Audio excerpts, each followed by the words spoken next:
Paul Hanley was here. What happened? Oh, it was awful. It wasn't what he said exactly, but it was the way he... I'll be right over. No, Elliot?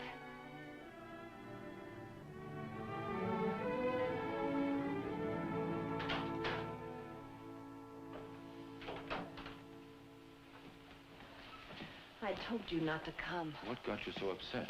Well, that Paul knows something about New York. I'm sure of it. You're not going to let it go with him, are you? Oh, of course not. I told him I wouldn't give my permission, but, well, that won't be the end of it. I wonder how much he knows. Do you think he's connected you and Alison? He suspects.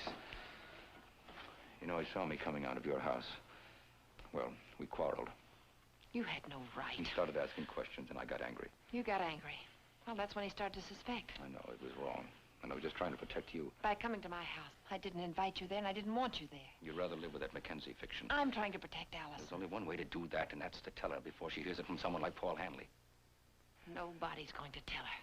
You can't be sure of that. He's a twisted boy. He's capable of anything. Elliot, leave us alone. Would it make any difference if I were an ordinary man? But you're not. People watch you. They talk about you. It makes me frightened even to have you here. Well, what's left for me? Well, I can't afford to think of you. I've got to have something to live for, Connie. You have to face facts. I don't care about anybody else. If I can convince you that I'm innocent, tell me that'll make a difference.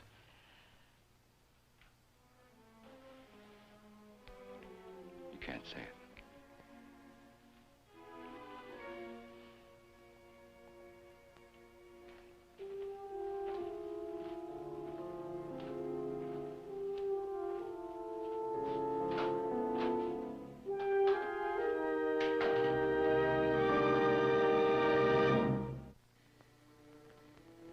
Paragraph. Leslie Harrington has denied in toto any close relationship with Elizabeth Carson. He insists that the statements his late wife Catherine made in her letter to her father at the time she dictated the codicil only prove that she was in a confused state of mind.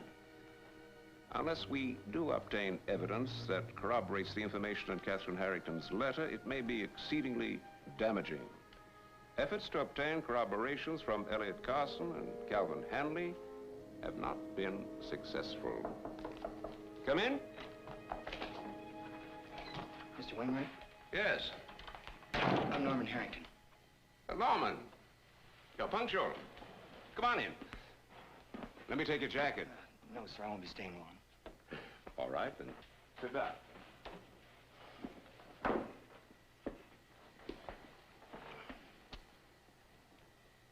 What did you want to talk to me about? It's off.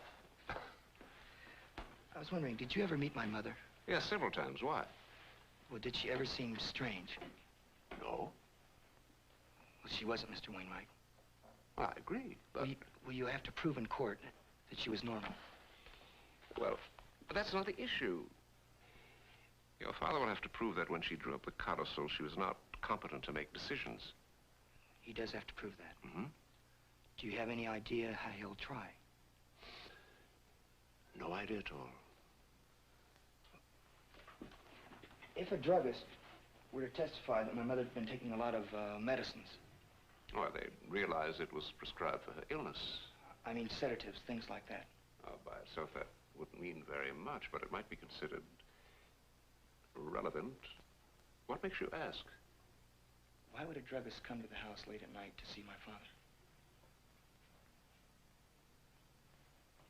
You mean Calvin Henley? Yes, sir. Did you know about that? No. I've talked to Hanley. Well, I'm not gonna let them say that my mother was unbalanced. If they try, I'll go to court and testify that she was of sound mind. Sir? Norman, we may not have to go into court.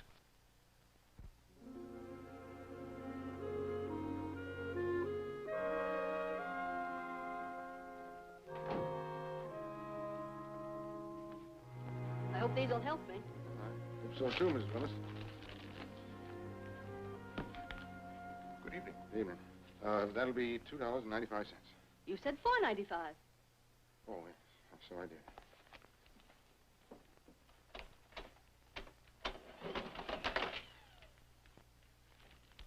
Thank you. Goodbye, Mr. Hanley. Right.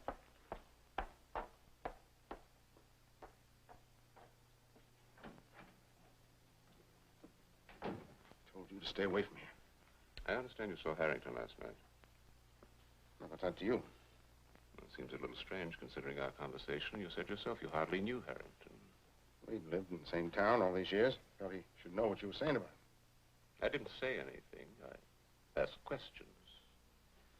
There's no reason to mention my daughter's name. None. If I didn't think there was reason to mention her, I wouldn't be here. I'll be at the inn if you want to talk to me. Good night.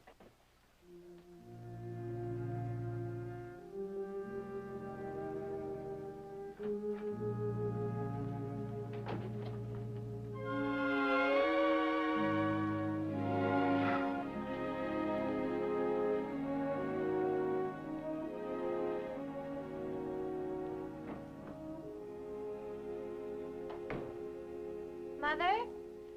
I'll be right there, dear. I'm taking off my coat. I'm in the kitchen.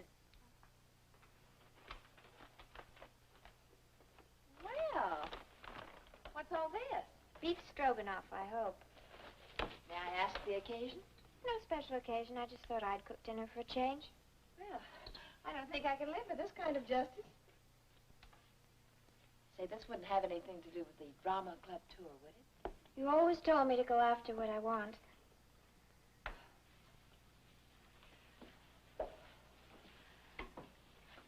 I'm sorry, Alison, but I can't let you go.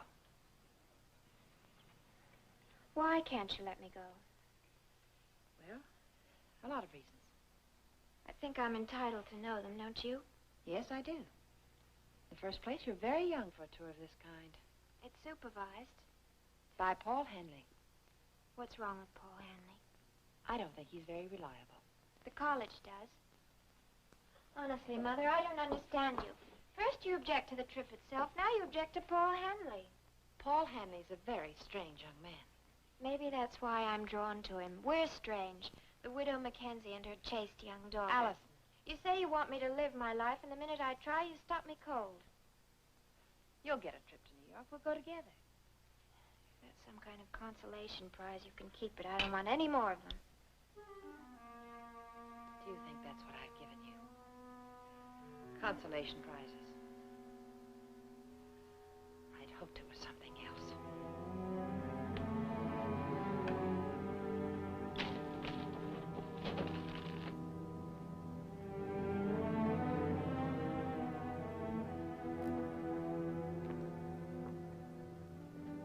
Good evening, Elliot. Hello, Paul. What's your hurry? No hurry. The Hanleys are busy tonight. Aren't you going to go in and help your father? Like the old days?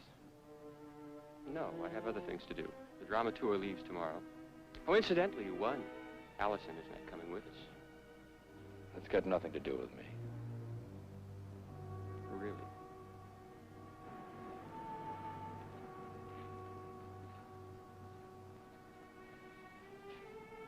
Just what are you trying to get at, Paul? The truth. It fascinates me. It didn't always fascinate you. When I needed the truth from you, you were afraid of it. I've never been afraid of it. Your voice is shaking, Paul. Just like it did when you were a kid and you'd done something bad. It shook that way when you testified against me in court. Just what were you afraid of?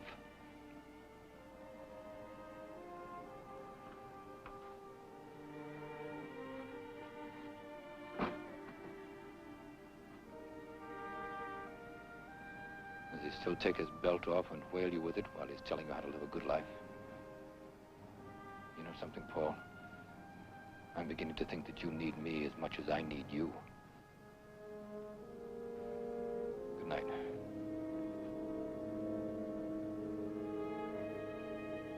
Son.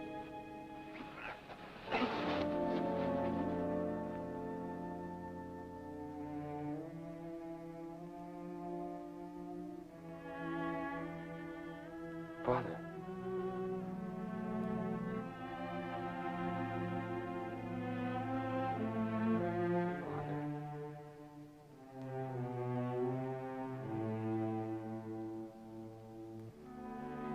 Father.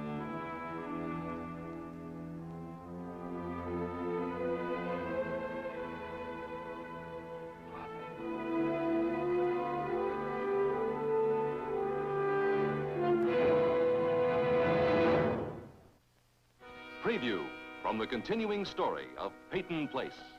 Dad, if you try to prove that Mother didn't know what she was doing, I'll testify against you. It wasn't so long ago I used to say I love you. I love you. The marriage entered into by the plaintiff and by Rodney M. Harrington is hereby annulled. Plaintiff has restored the use of her maiden name. That's all?